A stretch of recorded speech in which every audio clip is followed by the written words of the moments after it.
The thunder rolled across the Montana sky as Rebecca Thatcher huddled beneath a tattered woolen shawl, her trembling fingers clutching a worn photograph, the last remaining evidence that she had once known happiness.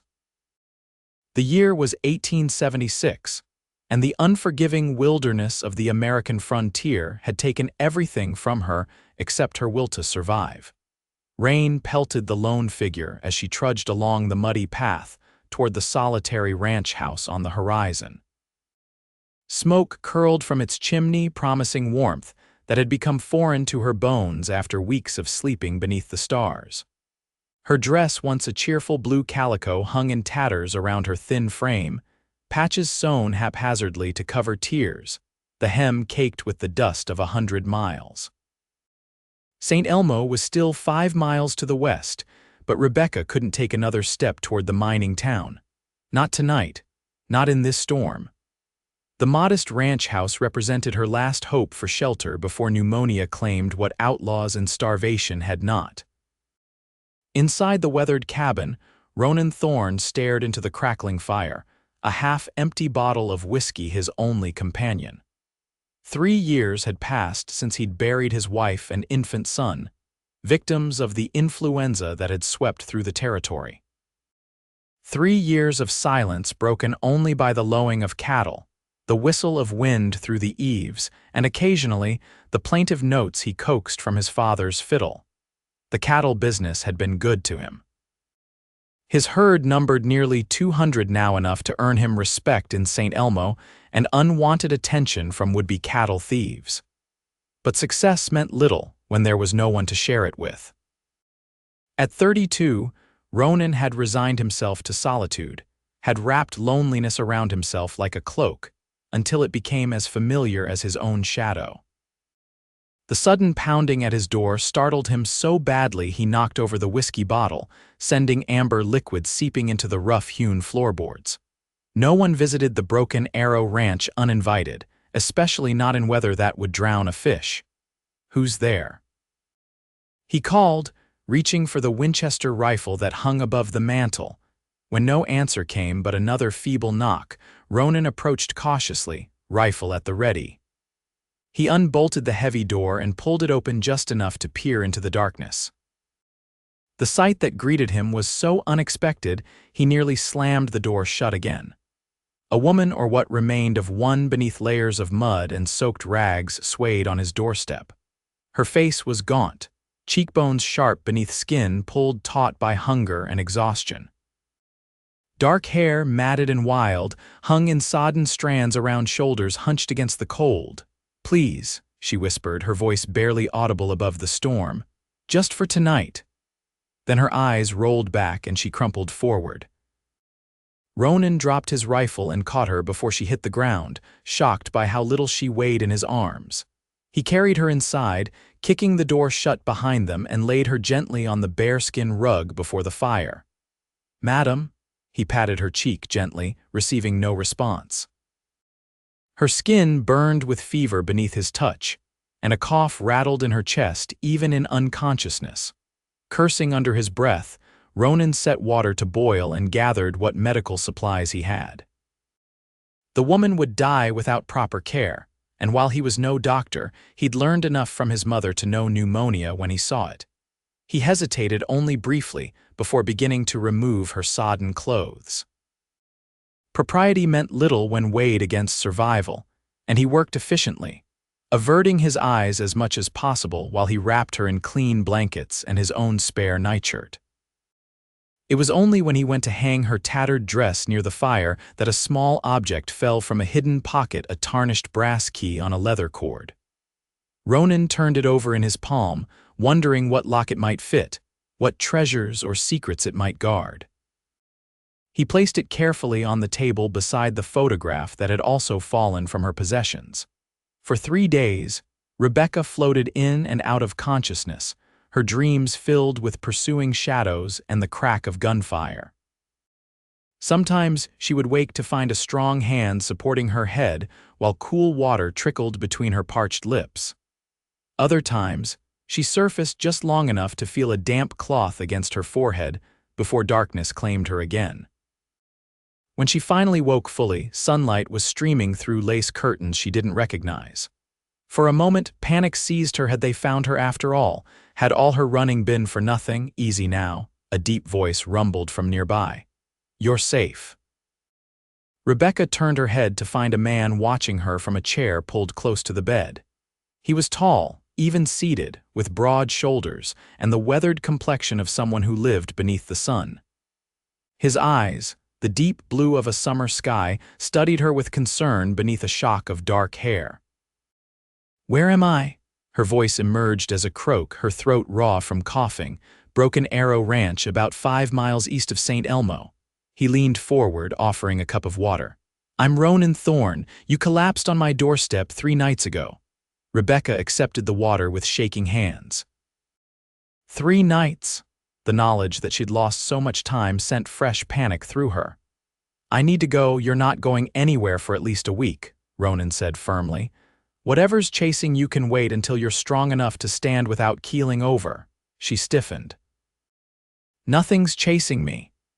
His raised eyebrow told her he didn't believe that for a moment, but he didn't press. Instead, he stood and moved to a small stove in the corner of the room, returning with a bowl of fragrant broth. I'm not much of a cook, but this should help get your strength back. He held out the bowl. Think you can manage, or do you need help? Pride warred with practicality as Rebecca tried to sit up, only to find her arms trembling with the effort. Ronan stepped in without comment, arranging pillows behind her and supporting her with a gentle hand on her back. Thank you, she murmured, accepting the bowl, for everything. I don't know what would have happened if no need for that, he interrupted gruffly. Anyone would have done the same, but they both knew that wasn't true. The frontier was harsh, and kindness to strangers was a luxury many couldn't afford. Rebecca sipped the broth in silence, studying her rescuer covertly as he moved around the room, straightening objects that didn't need straightening. Do you live here alone? She asked finally. Ronan nodded. Just me and about 200 head of cattle. A sad smile flickered across his face, and a cranky old horse named Diablo who thinks he runs the place. Rebecca wanted to ask more about the woman whose dresses hung in the wardrobe she could see through the open door, about the small wooden toys on a shelf in the corner, but exhaustion was already pulling at her again. Ronan must have noticed. Rest now, he said, taking the half-empty bowl from her hands. We can talk more when you're stronger. She meant to thank him again, but sleep claimed her before she could form the words. The next time she woke, Rebecca felt marginally stronger. Sunlight slanted differently through the windows, suggesting late afternoon. She pushed herself up carefully, relieved when her arms supported her weight without trembling. A dress was laid out at the foot of the bed's simple blue calico, worn but whole. Beside it lay her few possessions. The photograph, a small leather pouch containing the meager savings she'd managed to hide, and the brass key on its cord. Rebecca dressed slowly, each movement deliberate to conserve her limited strength. The dress was too large, clearly made for a woman with more curves than her half-starved frame could claim, but it was clean and decent the first time she'd felt either in months. When she emerged from the bedroom, she found Ronan at a table, cleaning a saddle with methodical strokes. He looked up at the sound of her footsteps, surprise evident in his expression. You should be resting, he said, rising quickly. I've imposed on your hospitality enough. Rebecca steadied herself against the doorframe. I need to be on my way to St. Elmo, Ronan frowned.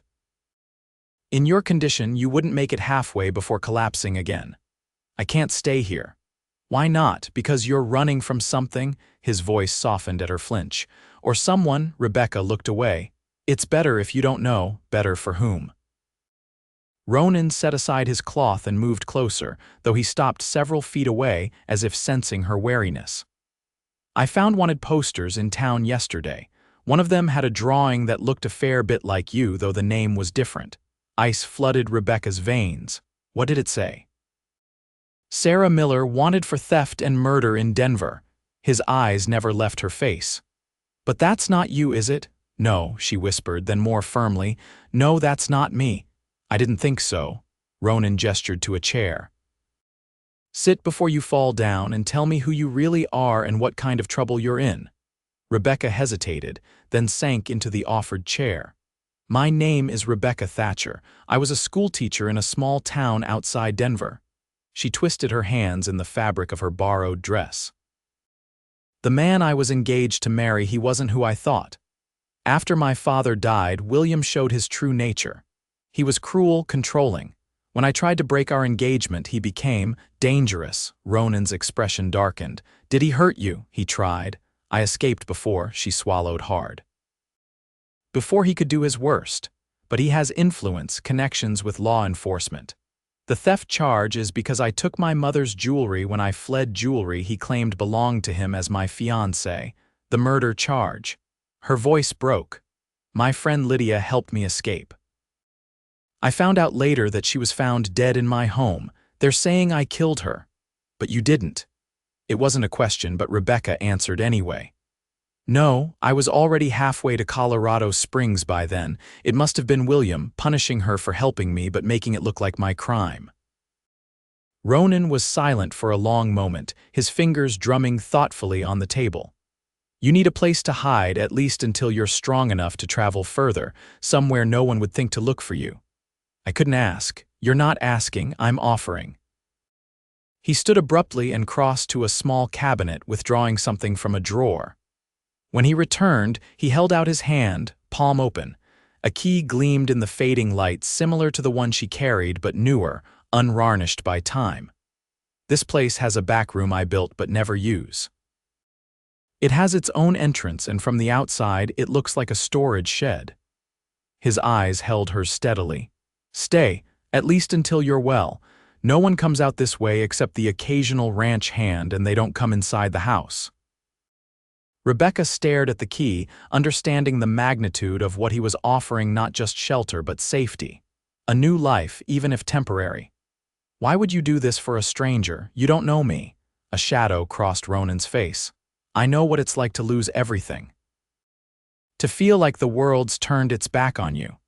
He placed the key gently on the table between them. "Sometimes all it takes is one person willing to help, to remind you that there's still good left in this world." Rebecca reached for the key, her fingers closing around the cool metal. "Thank you," she whispered, the words inadequate for the gift he was giving her. "Don't thank me yet," Ronan said with a hint of a smile. "Wait until you've tasted my cooking for a week." For the first time in months, Rebecca felt something stir within her that she'd thought long dead hope. Over the next week, Rebecca's strength returned gradually. Ronan insisted she continue using the main bedroom while he slept on a pallet by the fire, deaf to her protests. During the day, she helped with what chores she could manage, mending clothes, preparing simple meals that improved with practice, tending the small vegetable garden behind the house.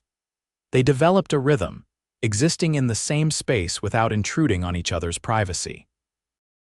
Ronan never pressed for more details about her past, and Rebecca didn't ask about the toys gathering dust on the shelf, or why he sometimes stood at the small grave marker visible from the kitchen window, hat in hand, lips moving in silent conversation. "I'm heading into town for supplies," Ronan announced one morning as they shared coffee at the rough-hewn table. "Is there anything you need?" Rebecca considered the question.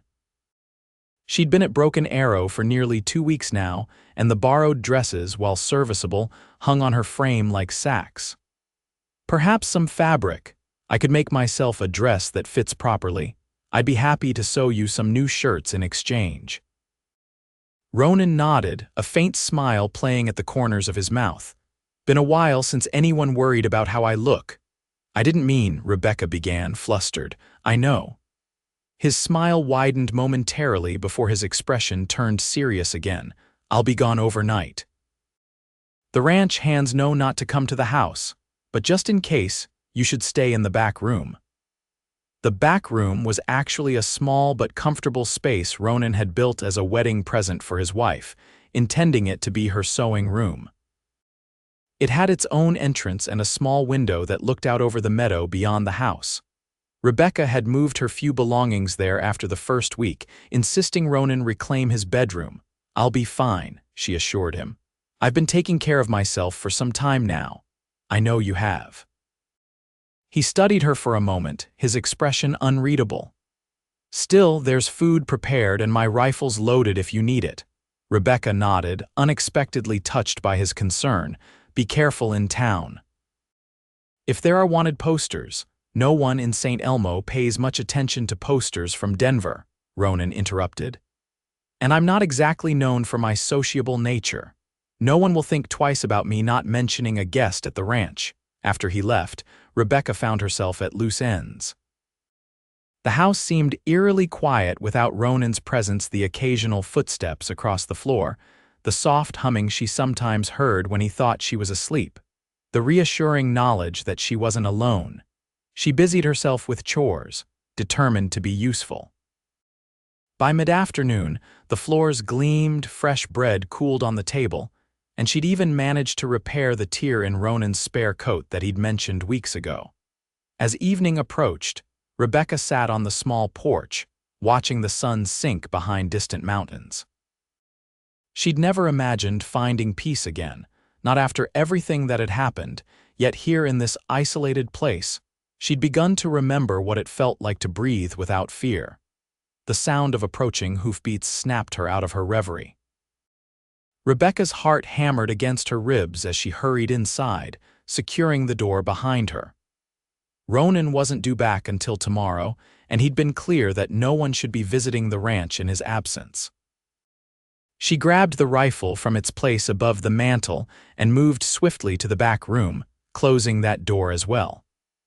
Through the small window, she could see a lone rider approaching not from the direction of St. Elmo, but from the east. The rider reined in before the house, and Rebecca's blood froze in her veins. Even at a distance, she recognized the set of those shoulders, the arrogant tilt of that head. William, how had he found her? Had someone in town recognized her description and sent word to Denver?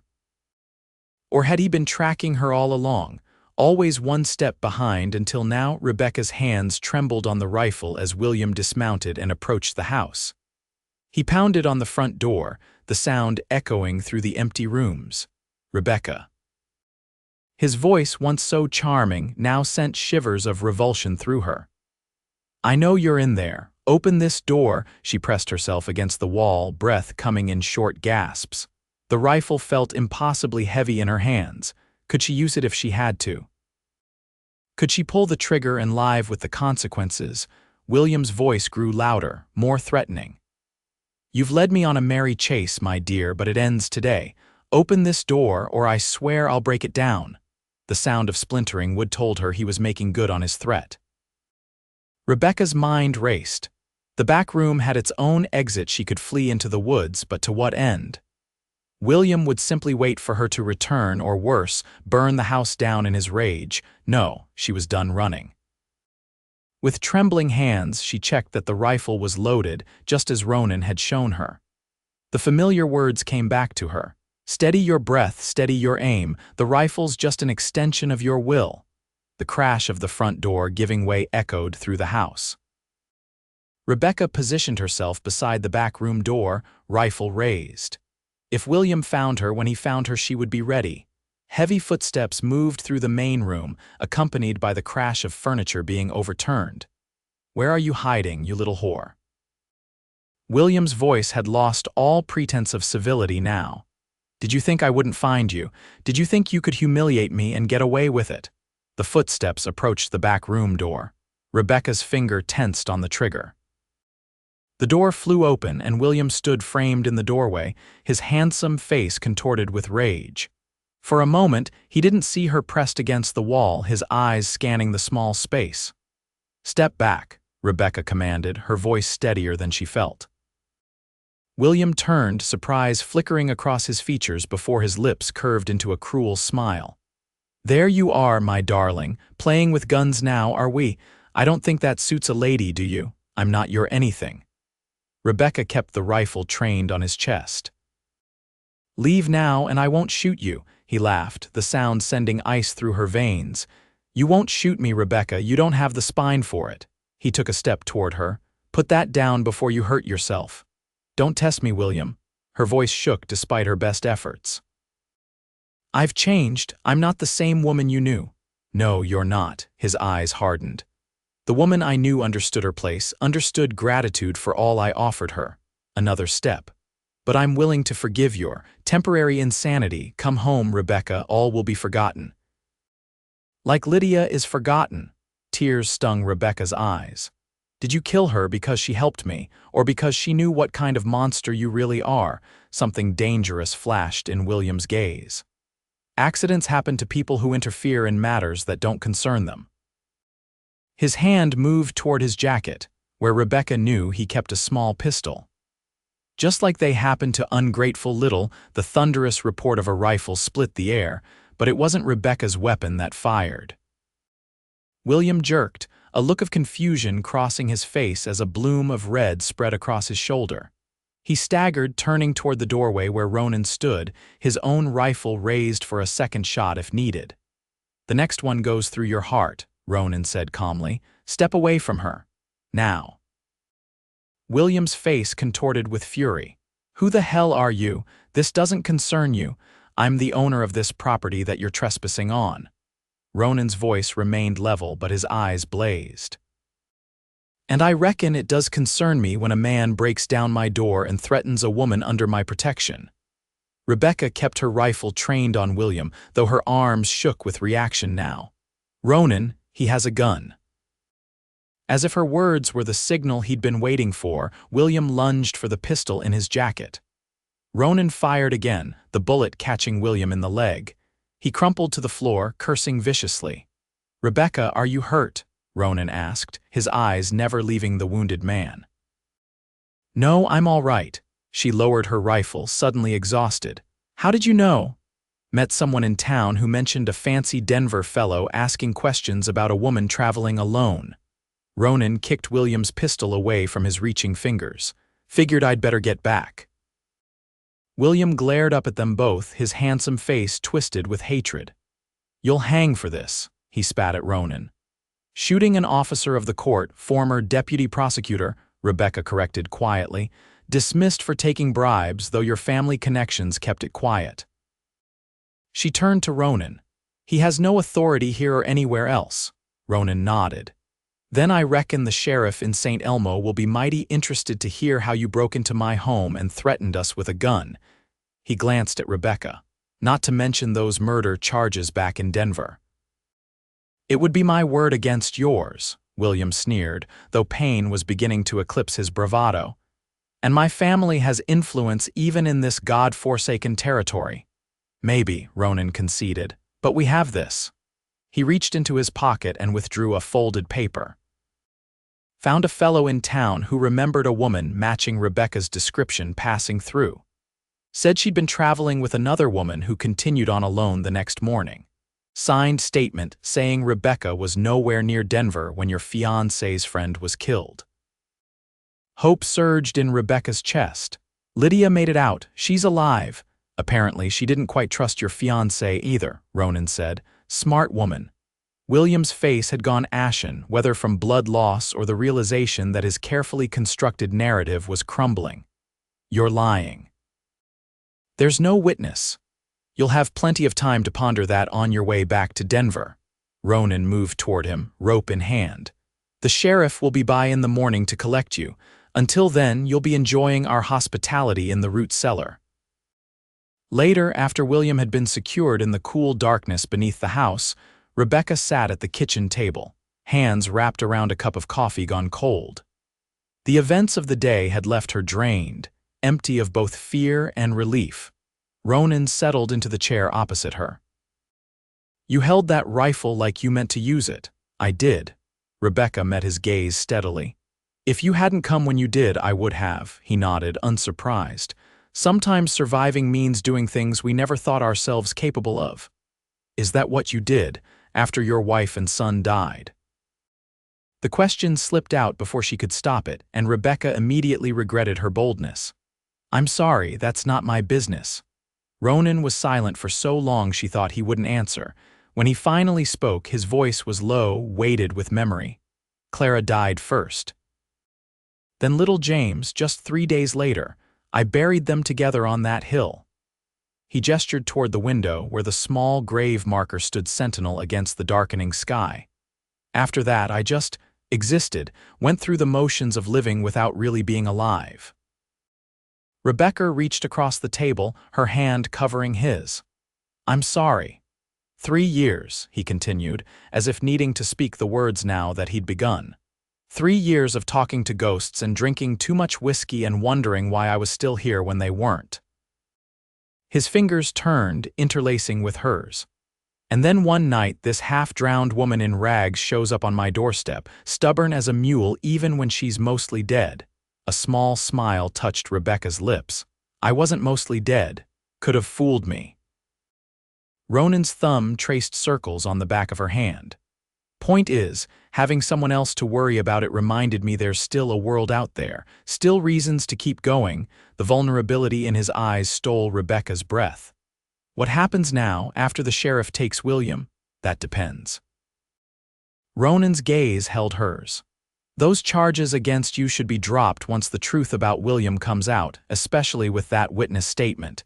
You'd be free to go wherever you want, back to teaching maybe. And if I wanted to stay," the words were barely a whisper, "then that key I gave you would be yours for as long as you wanted it." A flush crept up Ronan's neck. "Though you might want to move back into the main house eventually, if you were of a mind to." Understanding dawned in Rebecca's eyes.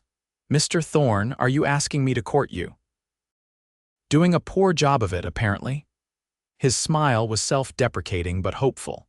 "I know it's too soon. You've been through hell, and the last thing you need is some lonely rancher getting ideas.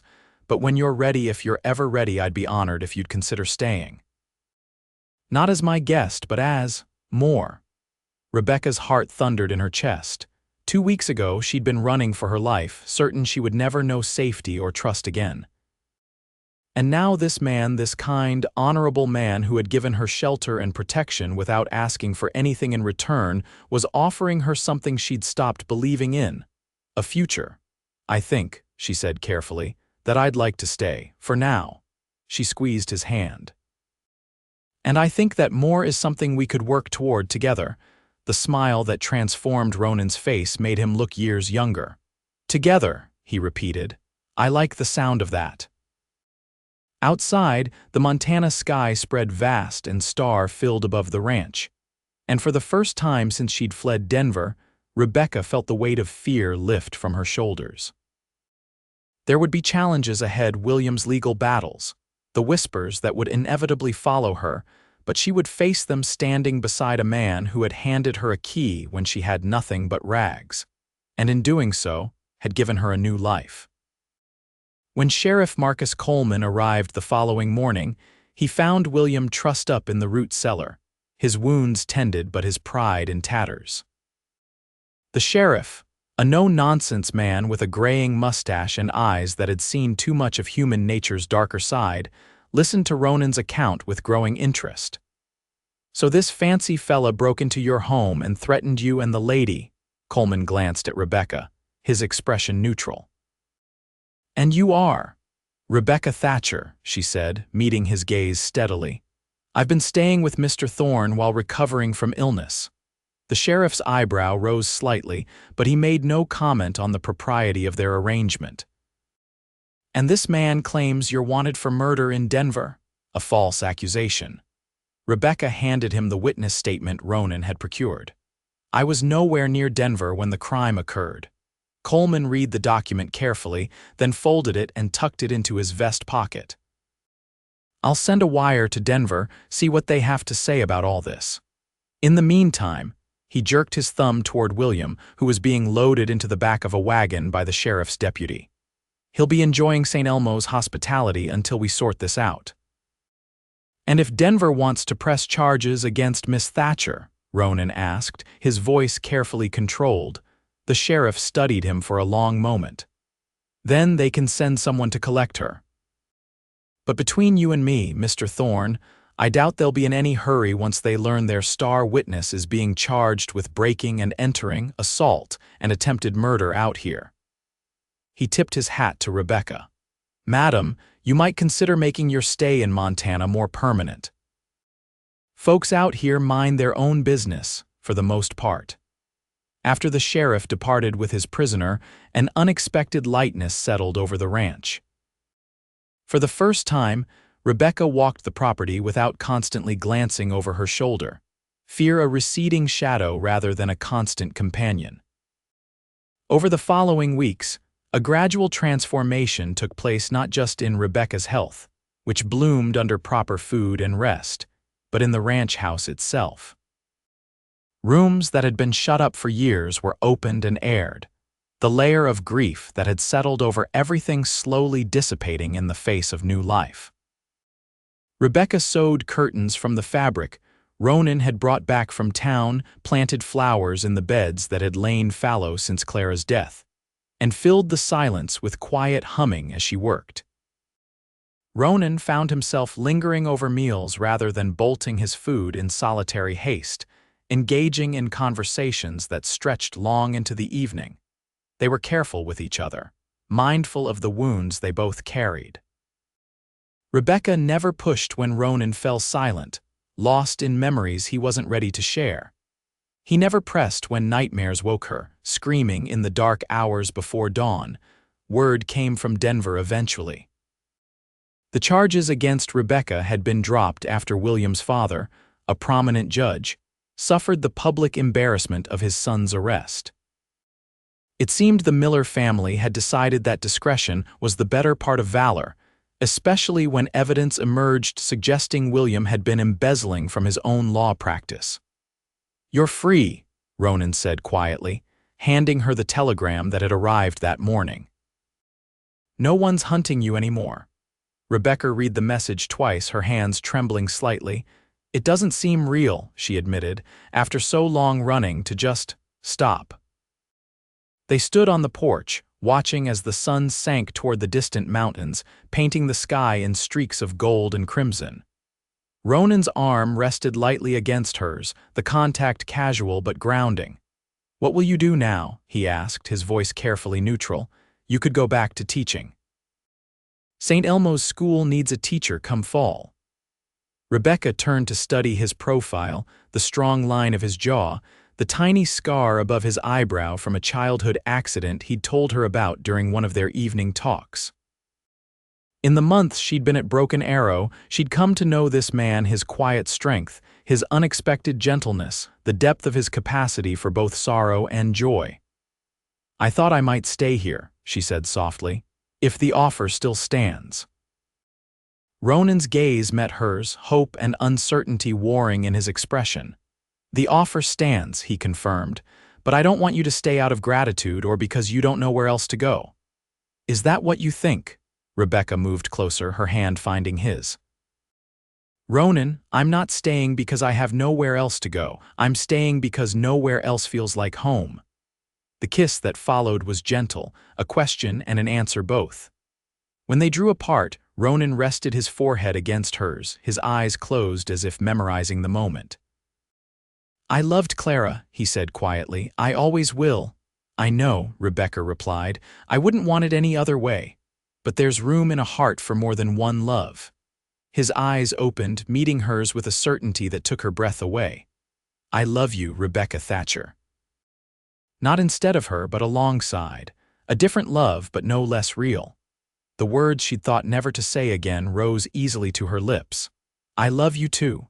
They were married on a clear autumn day, with the aspen trees blazing gold against the Montana sky. The ceremony was small Sheriff Coleman and his wife, a few of the ranch hands who had come to respect the quiet schoolteacher who could outshoot most of them, and Lydia, who had traveled from California upon receiving Rebecca's letter. "I always knew you'd land on your feet," Lydia whispered as she embraced her friend. "Though I never expected you'd find love at the end of the world." Rebecca laughed, happiness bubbling through her like champagne.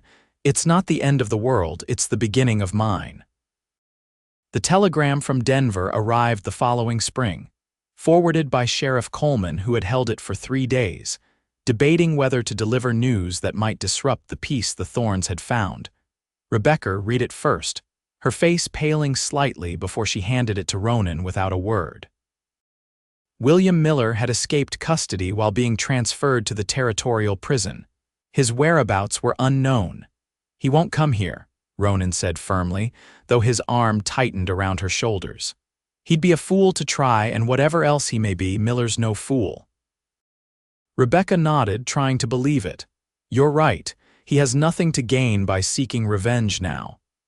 But that night, Ronan cleaned his rifle with extra care and checked the locks twice before coming to bed. Rebecca pretended not to notice, just as he pretended not to see her slip her own small pistol under her pillow, a wedding gift from Sheriff Coleman, who believed every frontier woman should know how to protect herself. Summer came, painting the meadows with wildflowers and filling the days with the endless tasks of ranch life. Rebecca found herself tired more easily, napping in the afternoons when the heat became too intense. When she realized the cause, joy and terror warred within her heart. "I'm with child," she told Ronan one evening as they sat on the porch swing he'd built for her birthday. His hand, which had been stroking her arm, froze. "Are you certain?" Rebecca nodded, watching his face carefully. "Dr. Phillips confirmed it yesterday when I was in town. The baby should come in winter." For a moment Ronan said nothing, his expression unreadable. Then, to her shock, tears filled his eyes.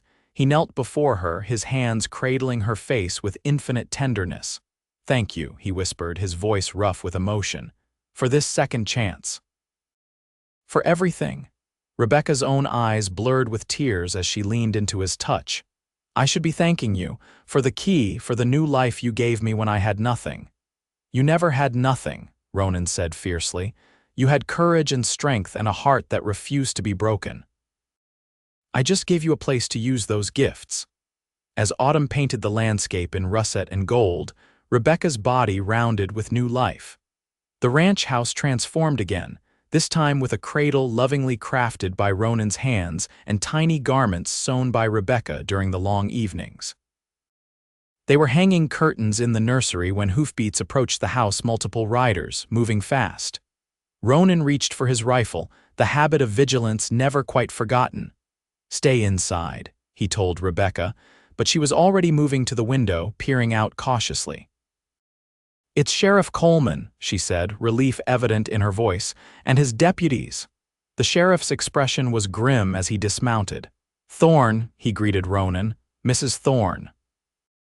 He removed his hat, twisting it in his hands, a gesture so unlike the normally stoic lawman that Rebecca felt fear curl in her stomach. "What's happened?" Ronan asked, voicing the question she couldn't bring herself to form. "William Miller." Coleman glanced at Rebecca apologetically. "He was spotted in St. Elmo yesterday, asking questions about the ranch." Rebecca's hand went instinctively to her swollen belly. "After all this time? Why would he? Revenge is a powerful motivator for some men," the sheriff said quietly.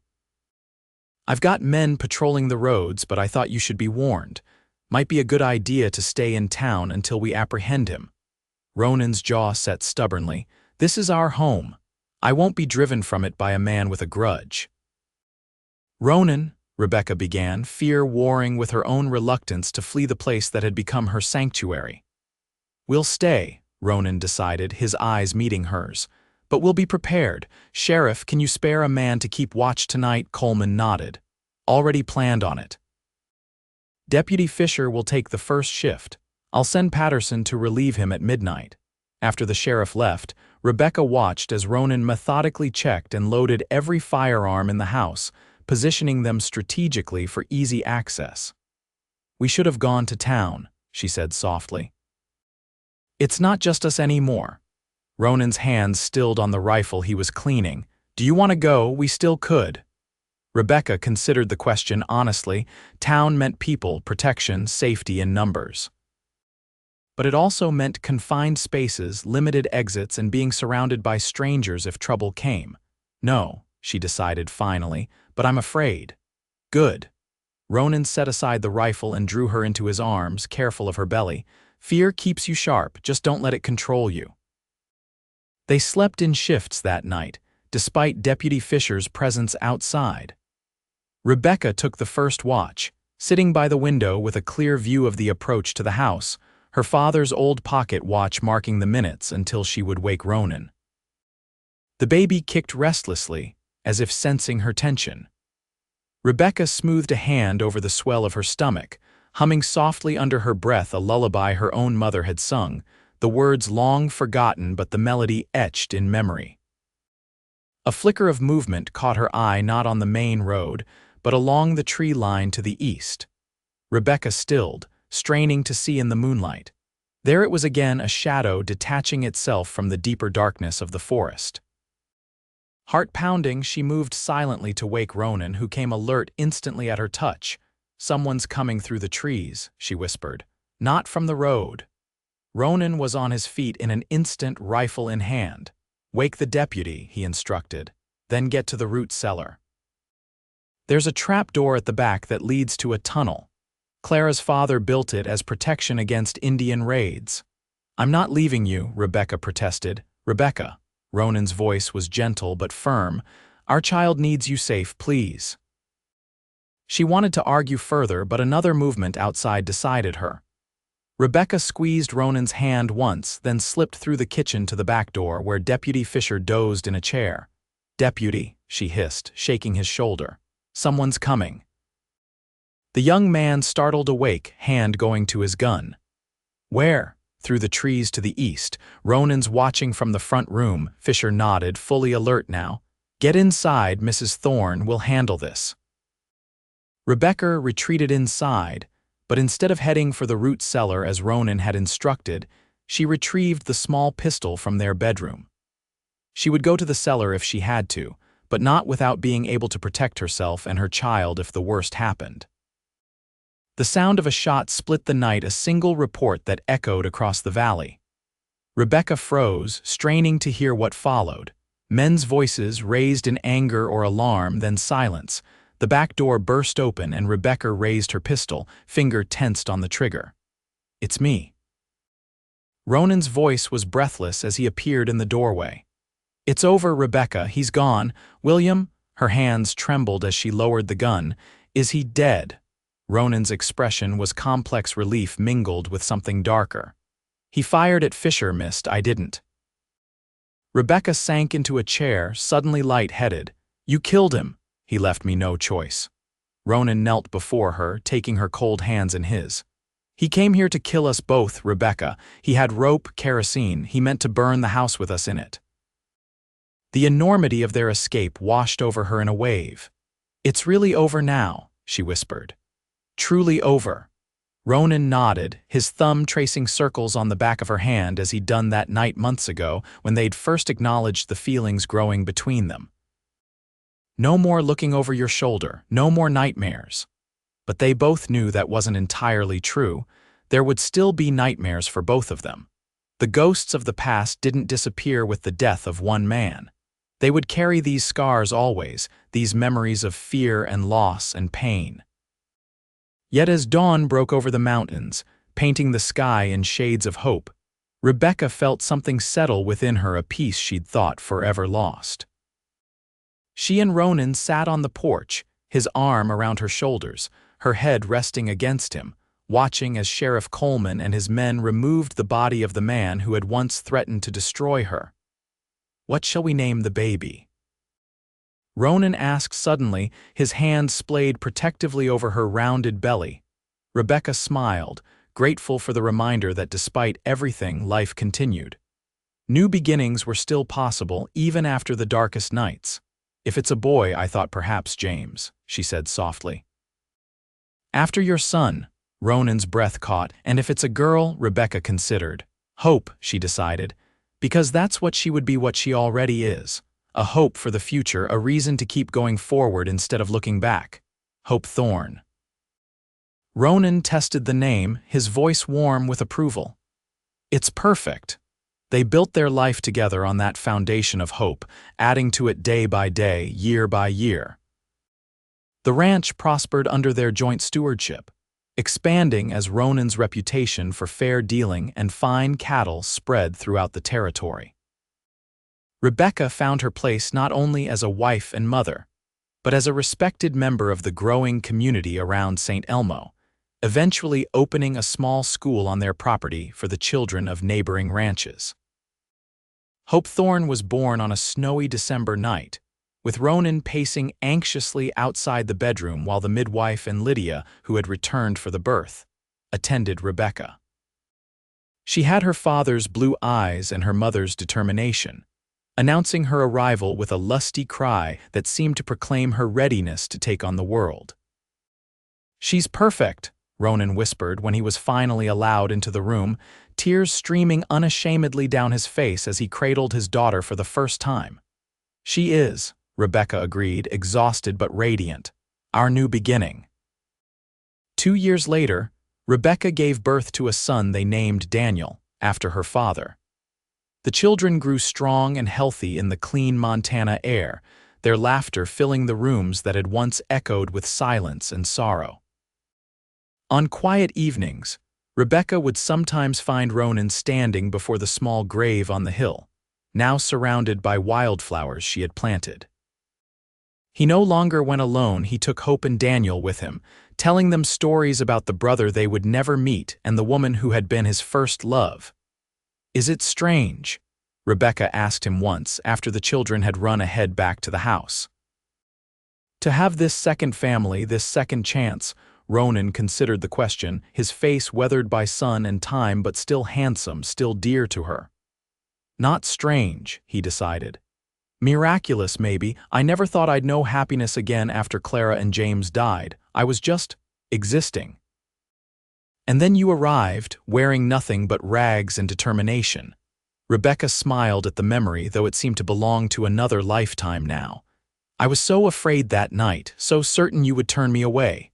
Never." Ronan drew her into his arms, his embrace as secure and comforting as it had been from the first. "Even then, some part of me must have known you were my future, that by giving you that key, I was opening the door to my own salvation as much as yours." They stood together on the hill, watching as the sun set over the land that had witnessed their sorrows and their joys, their losses and their gains. In the distance, Hope's laughter rang out as she chased her brother across the yard, their silhouettes small against the vastness of the Montana sky. "I never thanked you properly," Rebecca said suddenly, "for everything you gave me when I had nothing."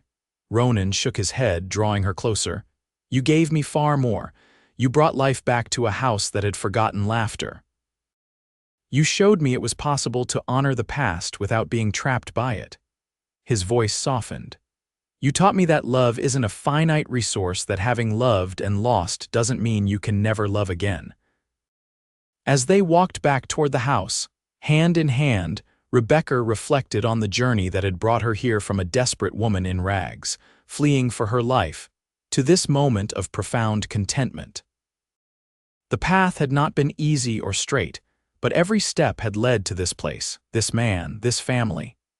The key Ronan had given her that day still hung on a cord around her neck, a reminder of beginnings and possibilities, of doors opened and new lives discovered. It had unlocked not just a room, but a future one neither of them could have imagined on that stormy night when she'd knocked on a stranger's door with nothing but hope and desperation to recommend her. "Come on, slow pokes." Hope called from the porch, her hands on her hips in a gesture so reminiscent of Rebecca that Ronan laughed out loud. "We're coming, impatient one," he called back, squeezing Rebecca's hand. "We have all the time in the world." And as the lights of home beckoned them forward, Rebecca thought that perhaps that was the greatest gift of all, not just shelter or safety or even love, but time. Time to heal, to grow, to build something lasting from the broken pieces of what came before. Time to live the new life that had begun with a key and a stranger's kindness on a rain-soaked Montana night.